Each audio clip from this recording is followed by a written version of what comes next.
എന്തുകൊണ്ടാണ് ഒരു സോഫ്റ്റ്വെയർ ഡെവലപ്പറായ ഞാൻ ഒരു ഫിസിക്കൽ പ്രൊഡക്റ്റ് ഉണ്ടാക്കാൻ നോക്കണം? അതിൻ്റെ മെയിൻ റീസൺ എന്താണെന്ന് പറഞ്ഞു കഴിഞ്ഞാൽ, ഈ ഒരു ഫിസിക്കൽ പ്രൊഡക്റ്റ് ഉണ്ടാക്കുന്നതിന് വേറെ കുറേ സ്കിൽ സെറ്റ് വേണം. ഇപ്പോൾ ലൈക്ക് പ്രൊഡക്റ്റ് ഡിസൈൻ ചെയ്യണം, അതിൻ്റെ പ്രോട്ടോടൈപ്സ് കുറേ ടെസ്റ്റ് ചെയ്ത് നോക്കണം, അങ്ങനെ കുറേ പരിപാടികളുണ്ട്. അപ്പോൾ ആ സംഭവങ്ങളൊക്കെ എനിക്കും ചെയ്ത് നോക്കണമെന്ന് തോന്നി. ഈ ഒരു ഡ്രീം റിയാലിറ്റി ആക്കാൻ വേണ്ടിയിട്ട് എന്തായാലും CAD ഡിസൈനിങ് പഠിക്കണം. ഈ CAD പഠിക്കാൻ എനിക്ക് ഏറ്റവും കൂടുതൽ ഹെൽപ്ഫുള്ളായി തോന്നിയത് ബ്ലെൻഡറാണ്. ആക്ച്വലി ഞാൻ ഈ സോഫ്റ്റ്വെയർ ഡെവലപ്മെൻ്റ് ഒക്കെ പഠിക്കുന്നതിന് മുമ്പ് തന്നെ ബ്ലെൻഡർ പഠിക്കാൻ നോക്കിയായിരുന്നു, ഫോർ 3D ആനിമേഷനും കാര്യങ്ങളൊക്കെ ചെയ്യാനായിട്ട്. അതിനകത്തുള്ളത് ഫുള്ള് 3D ആണ്. അതിൽ ഏകദേശം ഒരു 90% കോൺസെപ്റ്റ് തന്നെയാണ് ഈ CAD സോഫ്റ്റ്വെയർസിലും വന്നത്. സോ അതെനിക്ക് വളരെ ഹെൽപ്ഫുള്ളായിരുന്നു. And blender is free. അപ്പോൾ നിങ്ങൾക്ക് വേണമെങ്കിലും പോയി ഡൗൺലോഡ് ചെയ്യാം, യൂസ് ചെയ്ത് നോക്കാം. ഞാനിപ്പോൾ യൂസ് ചെയ്യണത് ഫ്യൂഷൻ 360 ആണ്. ഇതിനു മുമ്പ് ഞാൻ വലിയ കുറേ ഡിസൈൻസും കാര്യങ്ങളൊന്നും ഉണ്ടാക്കിയിട്ടില്ല. ഈ സോഫ്റ്റ്വെയർസൊക്കെ എങ്ങനെയാണ് യൂസ് ചെയ്യേണ്ടതെന്ന് പഠിച്ചു തന്നെയുള്ളൂ. അപ്പോൾ അതിന് വേണ്ടിയിട്ട് ഈ ഒരു സംഭവം ഉണ്ട്. ഇത് ശരിക്കും PVC വെച്ചാണ് ഉണ്ടാക്കിയേക്കുന്നത്.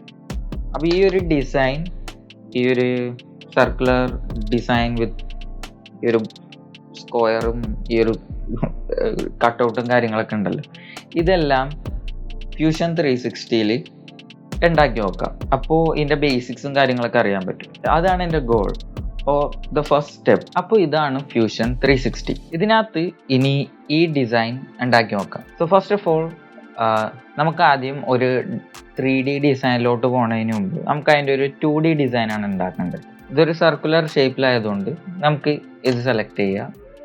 എന്നിട്ട് ഇത് എത്ര മില്ലിമീറ്റർ ഉണ്ടെന്ന് നോക്കണം. സോ ഇതിപ്പോൾ ഏകദേശം 145.5 mm ആണ്. സോ നമുക്ക് 145 mm കൊടുക്കാം. ഇനി അടുത്തതുള്ളത് ഇതിൻ്റെ ഈ രണ്ട് സംഭവം. ഈ ശരിക്കും എന്താണെന്ന് വെച്ച് കഴിഞ്ഞാൽ ഇവിടെ രണ്ടും ടച്ച് സെൻസർ ഉണ്ട്. ഇതാക്കുമ്പോൾ ബ്രൈറ്റ്നെസ് കൂടും, ഇതാക്കുമ്പോൾ ബ്രൈറ്റ്നെസ് കുറയാനുള്ള സംഭവമാണ് ഇതിൻ്റെ ഫുള്ള് സെറ്റപ്പ്. ബട്ട് ഇതിൻ്റെ ഒരു സംഭവം ഒന്ന് 3D ഉണ്ടാക്കി നോക്കി പഠിക്കാമെന്ന് വിചാരിച്ചു. സോ അതിനാണിപ്പോൾ ഈ വീഡിയോയും ഇതും. ഇനിയുള്ളത് ഇതിൻ്റെ ഡയമെൻഷൻസ് അറിയണം. ഈ രണ്ട് ടച്ച് സെൻസർ വെക്കാനുള്ള അത് വന്നത് 16 mm വിഡ്ത്തും 12 cm 10 mm and 12 mm.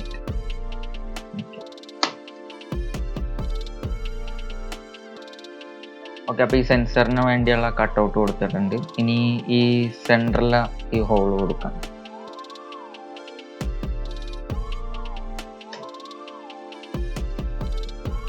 ഇതൊരു 5 mm കൊടുക്കുക. ഓക്കെ, അങ്ങനെ സ്കെച്ച് കഴിഞ്ഞു. ഇപ്പം ഇനി ഇത് 3D ആക്കണം. 3D ആക്കാനായിട്ട് സോളിഡ് പോവാ, എക്സ്ട്രൂഡ് വെക്കാം. ഈ സംഭവമാണ് ഒരു 2.2 mm ആണിത്. നമുക്കൊരു 3 mm ഹൈറ്റ് കൊടുക്കാം. ഇതിന് വേണമെങ്കിൽ 3D പ്രിൻ്റ് ചെയ്യാം, അല്ലെങ്കിൽ ഇതിപ്പോൾ ഒരു പാർട്ടാണ്, ഇതിപ്പോൾ ടോപ്പ് ഭാഗം മാത്രമാണ്. ഇതേപോലെ ബോട്ടം ഉണ്ട്, വേറെ ഇതെല്ലാം കൂടെ ജോയിൻ ചെയ്യാനുള്ള കുറേ പീസസ് ഉണ്ട്. ഇതെല്ലാം ഇതിനകത്ത് ഡിസൈൻ ചെയ്തിട്ട് നമുക്ക് 3D പ്രിൻ്റ് ചെയ്യാം. ഇപ്പോൾ എൻ്റെ കയ്യിൽ 3D പ്രിൻ്റർ ഇല്ല, അപ്പോൾ അതെന്താക്കും നോക്കണം. ആൻഡ് ഇപ്പോൾ ഇതെല്ലാം പഠിക്കാനുള്ള കാരണം എന്താണെന്ന് വെച്ച് കഴിഞ്ഞാൽ ഞാൻ ഒരു പ്രൊഡക്റ്റ് ഉണ്ടാക്കണുണ്ട്. So it's a coffee machine, but അതൊരു വെറും ഒരു കോഫി മെഷീൻ അല്ല. ഇതുവരെയുള്ള കോഫി മെഷീൻസിലൊന്നും ഇല്ലാത്തൊരു ഫീച്ചറാണ് ഇതിലുള്ളത്. അപ്പോൾ അതുണ്ടാക്കുന്ന ഒരു പ്രോസസ്സിലാണ് ഞാൻ. അതിനുവേണ്ടി എന്തായാലും ഇതേപോലെ ഡിസൈനും കാര്യങ്ങളൊക്കെ ഉണ്ടാക്കി ഇത് വർക്കിംഗ് ആവുമോ, അല്ലെങ്കിൽ ഇത് എങ്ങനെ വർക്കാക്കുക എന്നുള്ള കാര്യങ്ങളെല്ലാം നമുക്ക് ആദ്യം പ്ലാൻ ചെയ്ത് ഇത് വർക്കിംഗ് ആവുമെന്ന് നോക്കിയിട്ട് വേണം ആക്ച്വലി ഈ ഒരു പ്രൊഡക്റ്റ് ബിൽഡ് ചെയ്യാനും. നമുക്ക് ഇപ്പോൾ ഞാൻ മൈൻഡിൽ കണ്ടേക്കണ പോലെ അല്ല ഇതെന്തായാലും വരാൻ പോണത്. കാരണം എന്തൊരു സാധനം ഐഡിയ കിട്ടാനൊക്കെ എളുപ്പമാണ്, ബട്ട് പ്രാക്ടിക്കലി നമ്മൾ ചെയ്യുമ്പോൾ അത് എൻറ്റയർലി ഡിഫറെൻ്റ് ആണ്. അപ്പോൾ അതിനു വേണ്ടിയാണ് ഇപ്പോൾ CADും കാര്യങ്ങളൊക്കെ പഠിക്കുന്നത്. അതിനെക്കുറിച്ചുള്ള കൂടുതൽ ഡീറ്റെയിൽ ഒക്കെ കമ്മിങ് വീഡിയോസിലുണ്ടാവും. ഇതെന്തായാലും എൻ്റെ ഫസ്റ്റ് ട്രൈ ആണ്. കാരണം ഇതിനു മുമ്പ് ബ്ലെൻഡറിൽ കുറേ ഡിസൈൻസ് ഉണ്ടാക്കിയിട്ടുണ്ടെങ്കിലും അതെങ്ങനെ മെക്കാനിക്കലി എല്ലാം കൂടെ ഒന്നാക്കാവോ അതിനെ കുറിച്ചൊന്നും ഒരു ഐഡിയ ഇല്ല. അത്രയൊക്കെ ഉള്ളൂ. അപ്പോൾ നിങ്ങൾക്ക് വല്ല ഡിസൈൻ ഇപ്പോൾ CAD യൂസ് ചെയ്യാവുന്ന അറിയാവുന്ന ഒരാളാണ്, അല്ലെങ്കിൽ നിങ്ങൾ ആക്ച്വലി ഒരു പ്രൊഡക്റ്റ് ഉണ്ടാക്കി സെൽ ചെയ്തിട്ടുള്ള ഒരാളാണെന്നുണ്ടെങ്കിൽ I would like to talk about this things. ഇത് ഇപ്പോൾ കറക്റ്റ് വേ ആണോ അല്ലെങ്കിൽ വേറെ എന്തെങ്കിലും മോർ എഫിഷ്യൻ്റ് ആയിട്ടുള്ള വല്ല വേ ഉണ്ടോ എന്നുള്ള കാര്യങ്ങളൊക്കെ അറിയാനായിട്ട് I would like to talk to you guys. Yeah, that's it for today's video.